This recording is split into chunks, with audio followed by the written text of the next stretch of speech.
शरीयत के मुताबिक चलना है या रवाज के मुताबिक चलना है?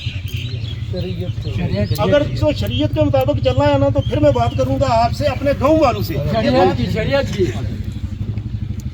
गाँव वालों से बात करूंगा। फिर शरीयत जो कहती है कि जिस दिन को मातम हो जाता है तो उस घर में 3 दिन तक चूल्हा न जले, ये है ना।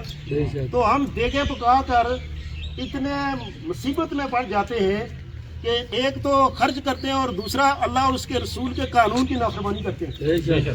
अब चूँकि वक्त नहीं है, बात ज़्यादा लंबी थी लेकिन उसको शॉर्ट करता हूँ। क्योंकि मरकजियत जब थी हमारे गांव में तो एक बात बंदा करता था तो सारे गांव में हो जाती थी, लेकिन अब चूँकि थोड़ा सा टच जो है ना उनकी वजह से खराबी पैदा हुई है और वो भी ख़त्म हो जाएंगे। याद होगा आपको कि एक इधर दुकान खुली थी, वो कैरम पता नहीं क्या वही था ना, स्नूकर।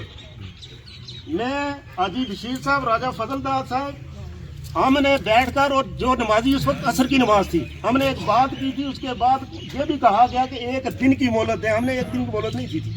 आज तक सारे बाजारों में वो गेम है लेकिन हमारे बाजार में नहीं है। अब ये है कि हमने खाना बंद करना है, मौसम का खाना बंद करना है।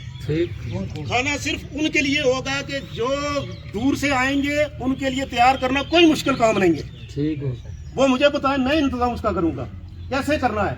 जो दूर से आएंगे वो खाकर जाएंगे, लेकिन ये रिवाज जो है ना, कल परसों जो है मैंने घर वालों को मना किया हुआ है कि खाना खा कर नहीं आना।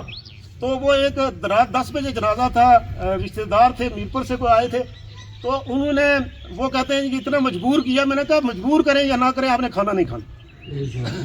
इसी तरह आप अपने घरों में मना करें।